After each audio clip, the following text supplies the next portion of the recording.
Hey guys, it's Justine here from I Should Read That, and today I am bringing you my March book haul.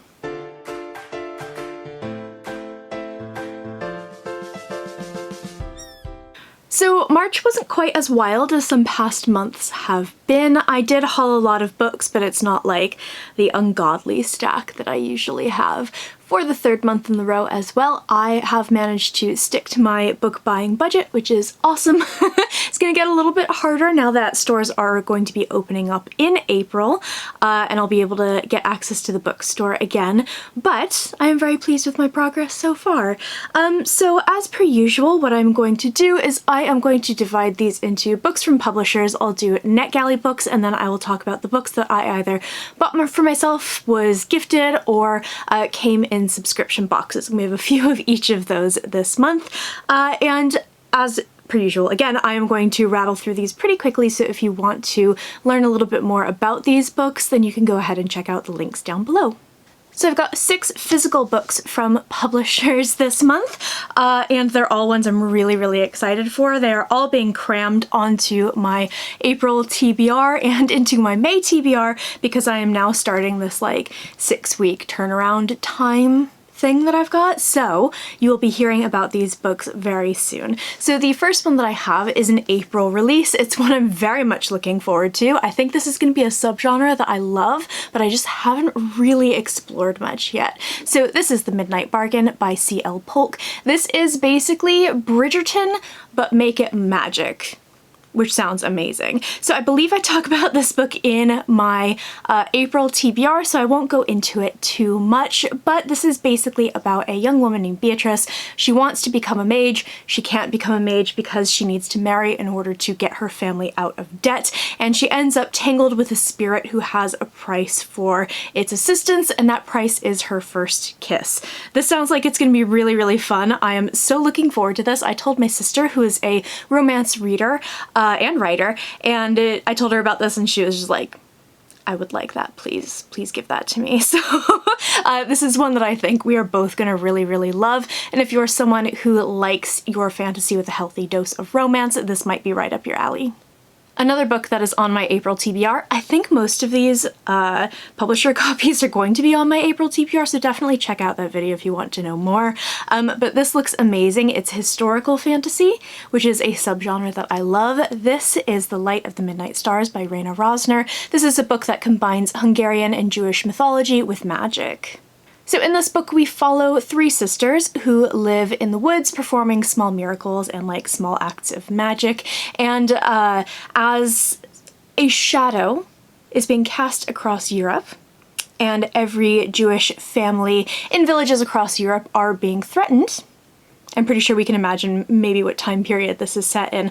The sisters have to face their destinies and make decisions that are going to impact the entire family. This sounds really good. I'm very excited for this one. I think it's going to be fabulous, and it'll be my first book by Raina Rosner. I have her debut, which is Sisters of the Winter Wood, on my shelf, but I have not read it yet, so this will be the first one that I pick up. The next book that I have is already out, and it is the next book that I'm planning on reading when I finish the stuff that I'm currently working on. This is Sister Song by Lucy Holland. This is a retelling of British folklore, and it's one I'm really looking forward to. It's another book that has 3 sisters at its core. So we have these 3 sisters who are the daughters of the king, and they're all very different people, but they are going to be drawn into a web of deceit and betrayal and heartbreak, and they will have to forge their own paths and shape the future of Britain. This sounds really good. I'm so looking forward to this one. I cannot wait to finish my current read so I can pick this up. My next book is one of my most anticipated books of the year. I'm so excited to have this in my hands. It comes out in May and is by one of my favorite authors. This is Shards of Earth by Adrian Tchaikovsky. Another one that I talk about in my April TBR, again, if you want to learn a little bit more, you can check that out. But in this book, we have a character named Idris, who is basically a kind of engineered enhanced soldier from a war that nearly broke humanity against these alien creatures called the Architects.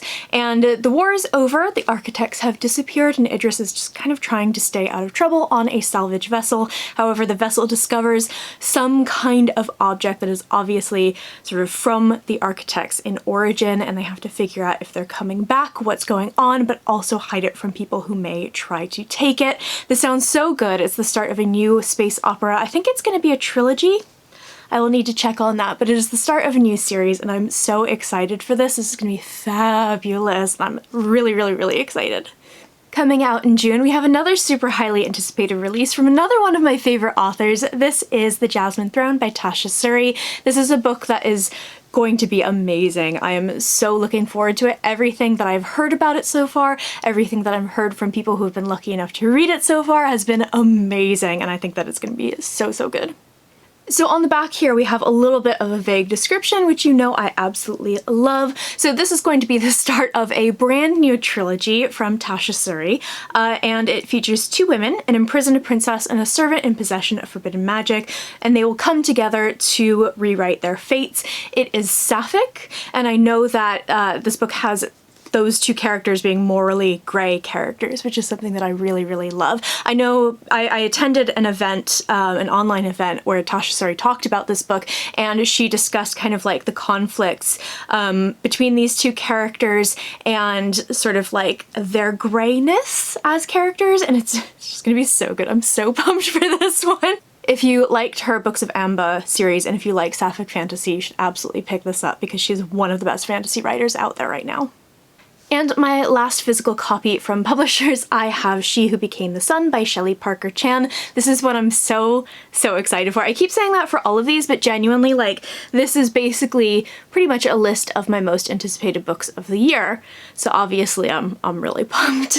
So this is a historical fantasy. It takes place in, I think 13th century China, and we follow a character who is going to kind of take her destiny in her own hands. So in this impoverished village, we have a boy and a girl, brother and sister. The boy is destined for greatness, the girl is definitely not. And when bandits attack and basically raze the village to the ground, the brother is sort of in despair, but his sister decides to step up to the plate. She takes his identity and she decides she is going to seize his destiny. This sounds so good. I'm really excited for this. Again, everything that I've heard about this so far from people who have been lucky enough to read it has been amazing. And I think this is going to be fabulous. I think this is going to be a huge, huge, huge release for the year. So now we are moving on to my NetGalley copies. Some of these were duplicates, so I'm just not including those in here. So for example, I got a copy of The Jasmine Throne at the very beginning of the month before the proof arrived. So I'm just going to be running through the ones that we have not talked about yet in this video. So the very first book that I have, which comes out in August, which is a little ways away, but is one I'm really looking forward to. This sort of ties into my love of true crime that you guys don't often get to see on this channel. This is Triflers Need Not Apply by Camilla Bruce. I'm very curious about this one because I have talked about before, when I have talked about true crime on this channel, in those rare occasions, that something I struggle with is kind of like the glamorization or sort of sensationalizing of sort of crimes and criminals. And I'm very curious to see how this book is going to handle that, because it sounds like it may try to kind of humanize her because she is a woman living in a world that is basically built for men, and she, you know, murders her husband, she murders everybody. She lures men into like her life to like kill them, and she's not a very nice person. So I'm very curious to see how this is going to go, but I think it's going to be a fun read. The next book that I have from NetGalley is Blackwater Sister by Zen Cho. This comes out in June and I am so thrilled about this. I've actually just started it on my Kindle because I try to have a physical book and an ebook going at all times, if not more, and it's really good so far. I'm really enjoying it. So this is a contemporary fantasy set in Malaysia. So in this book we follow a girl named Jess, and she is the daughter of Malaysian immigrant parents in America, but at the very beginning of the book they are packing up and they are moving back to Malaysia for her father's job. So Jess was basically like the superstar kid. She went to Harvard, she got amazing grades, she did all this amazing stuff, but now she's just graduated and she's been unemployed for a while, and she's kind of sort of floating through life. And they end up moving back to Malaysia, and she discovers that she is actually being haunted by a ghost, the ghost of her ama, who's her grandmother. So in life, her ama was a spirit medium, the avatar of a mysterious deity called the Black Water Sister. So now she's determined to settle a score against a gang boss who offended the god, but because she is dead and she is a ghost, she is determined that Jess is going to help her do it. So she's been drawn into a world of gods, ghosts, and family secrets, and this sounds so fun. I'm really enjoying it so far. I love Zen Cho's writing style, I love Sorcerer to the Crown, and I'm really looking forward to this. I think it's going to be really good fun. The next book that I have comes out in May, and it is another very highly anticipated book for me. I loved this author's fantasy book that came out last year or the year before, and I'm really looking forward to this because this is a science fantasy. So this is The Ones We're Meant to Find by Joan He. In this book, we follow a character named C, who woke up on an abandoned island 3 years ago with no idea of how she got there. So she only has a rickety house, an old android, and a single memory. She has a sister, and she needs to find her. So on the other side of things, we have Casey, who is a STEM prodigy, and she wants to escape from the science and the home that she once trusted. She lives in the Metropolis, which is Earth's last unpolluted place, which is meant to be a sanctuary for those committed to planetary protection, but it is populated by people willing to do anything for refuge, even lie. So she's decided she's ready to use science to help humanity, even though it failed the people who mattered most. So this is another vague description, which you know I love. I think this is going to be really good. It's got a beautiful cover, which totally caught my eye when I first saw it. Even if I hadn't loved Descendant of the Crane, which was her debut novel, I would definitely be picking this up. But I know that I really enjoy her writing style, and I think that she's just fabulous. So this is going to be great. So the next book that I have comes out at the end of May. I was lucky enough to have my wish for this book granted. I'm so looking forward to it because it sounds so good. I love this kind of story. This is Threadneedle by Carrie Thomas. So this is Thomas's debut novel, which is always very exciting, and it's one that I think is going to be absolutely fabulous. So this takes place in London, and it says, nestled amongst its streets hides another city filled with magic. So Anna's aunt has always warned Anna about the dangers of magic, its twists, its knots, and its deadly consequences. So now Anna is counting down the days until the ceremony that will bind her magic forever, until she meets Effie and Addis. So they open her eyes to a London that she never knew existed, a shop that sells memories, a secret library where the librarians feed off words, a club where revelers lose themselves in a haze of spells. But as she is swept deeper into this world, Anna begins to wonder if her aunt was right all along. Is magic a gift or is it a curse? I love any story that has like the hidden city within the city, kind of like Neverwhere does, and especially when it's a familiar place like London is for me, I eat that shit up. I love it so much. So this sounds like it's going to be amazing. This is also the Goldsboro SFF Book of the Month for May, I believe, and I'm really pumped for that. So I may not end up reading this NetGalley edition because I found out about that Goldsboro edition coming out afterwards that I'm going to be getting anyway as part of my subscription, so I may end up reading like the physical copy anyway, but if I want to get a little jump start, I'm going to be picking up the NetGalley edition because this sounds so good. This is like right up my alley. So next up, coming out in May as well, is another book that would have been on my list of highly anticipated releases if I realized it was coming out this year, which I didn't until like 2 weeks ago, and I'm so thrilled. This is The Broken God by Gareth Hanrahan. This is the third book in the Black Iron Gods series. So I won't go into what this book specifically is about because it is the third in a series, but this series is amazing. I cannot wrap my head around how he is so incredibly inventive and creative. So in The Gutter Prayer, which is the first book in the series, was also tied for #1 of my best books of 2019. Is one of my favorite books ever, and The Shadow Saint, which is the second book, so good as well. I'm so pumped for this. I don't know if you can tell, but in that first book, we follow the story of a bunch of different characters in the city called Guerdon. So in that first book, we have these three thieves who basically are sent out to commit a burglary, and then everything just completely falls apart from there.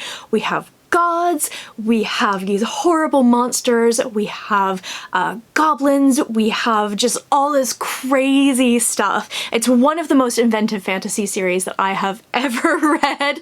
If you want to read something that's just so weird and so wonderful, you should definitely pick this up. It's gonna be so good. I'm beyond excited for this. I had no idea that the next book was coming out in May so soon, and I'm like vibrating. Another book that I didn't realize was coming out so soon and is going to finish off a trilogy that I love. This is The Dragon of Jinsayang by K.S. Veloso. This is the last book in the Chronicles of the Bitch Queen series, and I'm really excited. Although I have to admit, I say it's one of my favorite series. That's based on the first book because I haven't actually read the second one yet. So that is jumping on the TBR as well, because again, I just found out that this series was finishing like 2 weeks ago. So I'm going to be hopping on that, and I'm really just like beyond thrilled. So in the first book, we have a character who is the queen of her people but is on a very shaky throne. I believe her father was kind of a warlord who sort of like forcibly united all of the clans, and she is sort of in a precarious position because her marriage, which was meant to kind of solidify this sort of unification of the clans, it has not gone so well. Her husband walked out on her 5 years ago, left their son, left her, and she has not seen him since. However, at the beginning of the book, she gets a letter from him saying that he wants to reconcile. She doesn't know if it's going to be a trap, if it's legit, so she goes off to a foreign land to sort of reconcile with her husband. It is a trap. She gets sort of stuck completely by herself with no resources for the very first time in her life, and she has to stay alive. It is so good. I have the review for the first book on my channel, which I will link up above if you want to check it out. It ends on such an incredible cliffhanger, and I desperately need to read the second one, but I'm toying with the idea of rereading the first before I get there. So I think it's going to be a little bit of time before I get to this book, but just know that I am super pumped. So now we are moving on to the books that either I purchased, received in subscription boxes that I also purchased, or was very kindly gifted to me. So I wanted to go to the gifted books first, because I cannot tell you how much I appreciated this. Two of my friends sent me books, and they sent me books when I was kind of in a really tough place. I've talked about it a couple of times in vlogs and stuff. I'm really struggling in this lockdown, and I had a really, really bad sort of low period for about a month and a half where I was really, really struggling. And some of my friends sent me some books, which is just the nicest thing ever. So I will link their platforms down below if you want to check them out, which you should because they're both amazing people. So first up, I have Ancillary Mercy by Ann Leckie. This is the final book in the Imperial Raj series, and I am so excited to reread this. It's in my TBR jar, so I've been holding off until I pull it out, but now that my friend Carrie sent me this, I think that I may just say screw the TBR jar and reread Ancillary Justice and then finish up this series because it is one of my absolute favorites, and it's honestly ridiculous that I haven't finished it yet. Then my lovely friend Asha, who is a book blogger at A Cat, a Book, and a Cup of Tea, and one of my favorite people on the planet, sent me a copy of The Dispossessed by Ursula K. Le Guin. I've never read anything by Ursula K. Le Guin, and it's high time I actually fix that. I tried The Left Hand of Darkness ages ago and I couldn't get into it, so I thought The Dispossessed would be a really good place to start because I've also heard amazing things about it. So this book came out in the 70s, I think? Yeah, in 1974. So I love reading classic sci-fi in particular because I love seeing the impact that these books have on not just like future media and stuff, but like on actual technology that we have today and things that we are working towards. So this I think is going to be fabulous. I'm really looking forward to dipping my toe into Le Guin's work, and a huge, huge thanks to Asha for sending me this. Next up we have my Goldsboro SFF book for March, and it is one that is on my April TBR, and I'm really, really hyped for. So this is A Shadow in the Glass by J.J.A. Harwood. This is a dark, twisted gothic Victorian retelling of Cinderella. There's a lot of buzzwords there, and they're all buzzwords that I am into, so I think this is going to be absolutely fabulous. So this has the gorgeous kind of stenciled edges, and really love sprayed edges. You know me and sprayed edges. I absolutely love them. And this is going to be so good. I'm so thrilled that I have this in my hands, because like there's nothing better than reading a beautiful hardback. So in this book, we follow a character named Ella. She is working as a maid in a house under the sort of gaze of the man who she once called stepfather. So her only refuge, of course, is in the beautiful books that are in the library that she is banned from. She's not allowed to actually read them. So one day, her sort of dreams come true when a fairy godmother comes to her and says that she will grant her 7 wishes, which sounds all well and good, except Ella learns very quickly that there is definitely a price to pay for these wishes, and she has to decide if it's worth it or not. It sounds so good. I'm really looking forward to this. This is like the perfect thing to read right now. We are transitioning into spring, but it's still quite British and gloomy out, and I feel like sort of like the cold nights and the sort of like creeping gray is the perfect thing for this book. So I think this is going to be absolutely fabulous. It's one to read before it gets too sunshiny out. Then I have 2 Illumicrate books, so I am going to be talking about the March Illumicrate box, so skip ahead a little bit if you don't want to know what that book is, although it is pretty obvious what it was from the description. So I have the February book, which is A Dark and Hollow Star, and the Unbroken, which was the March book. So starting with A Dark and Hollow Star, I hate this cover. I cannot tell you how awful this cover is. I had no interest in this book, mostly because of the cover. I'm so shallow. I just like, look at that, it's awful. Like it's a lovely painting, but this is not a cover that I like. But it's got pink edges, which is great. So after getting over my like initial woes about the cover, I realized that this might actually be something that I would quite enjoy. So it says it's The Cruel Prince meets City of Bones in a thrilling urban fantasy set in the magical underworld of Toronto. We have already been over the fact that I love books that have like the city within the city, so already we're off to a good start.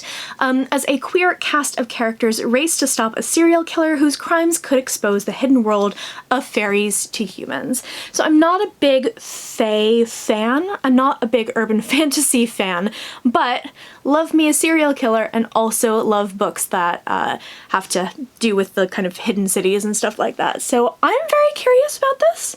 I have someone who I'm going to unhaul this to if I end up not liking it and not wanting to keep it. So we'll see how it goes. It's not a huge priority, but I do want to actually read the books that I get in my Illumicrate boxes, because otherwise there's no point to subscribing.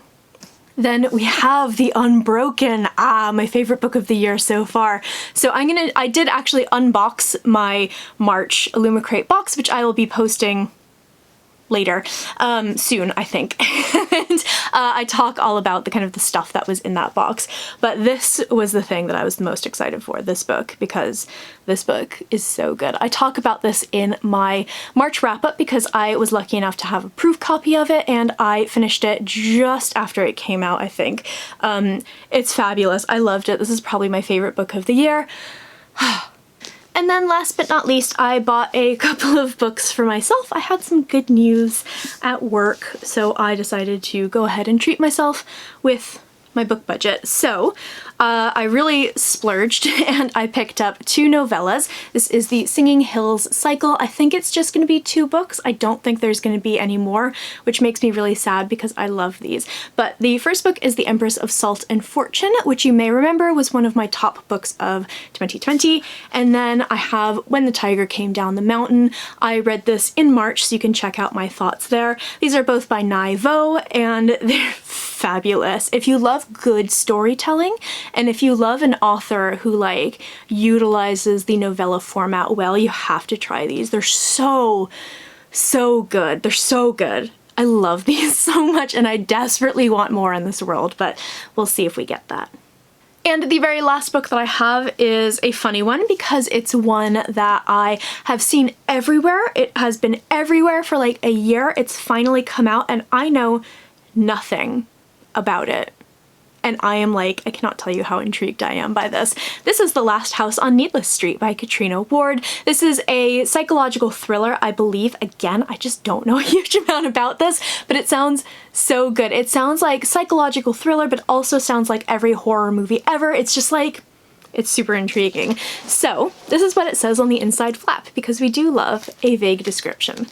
Ahem. You won't believe what's inside the last house on Needless Street.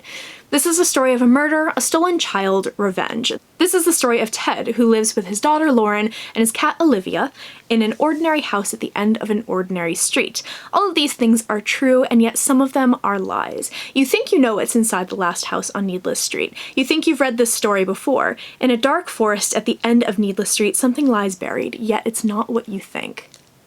It sounds so good. I'm so excited for this. It got a lot of early buzz because Stephen King blurbed it and said, I haven't read anything this exciting since Gone Girl. I have been forever chasing the high of Gone Girl ever since I read it on a plane and couldn't like vocalize my feelings for that twist, because it was still relatively, it was popular, but it was still relatively new. Like the movie hadn't come out and stuff when I had read it, and I was just like, it totally came out of left field, and I've never experienced that with another thriller book since, and I have very high hopes for this. I think this is going to be so good. I have such a good feeling about this book. I have a feeling it's one where you will like pick it up at 7 o'clock on a Saturday night and you'll look up and it's 3 a.m. on Sunday morning. This sounds like it's going to be totally engrossing, really, really good, and I cannot wait to read it and tell you guys all about it.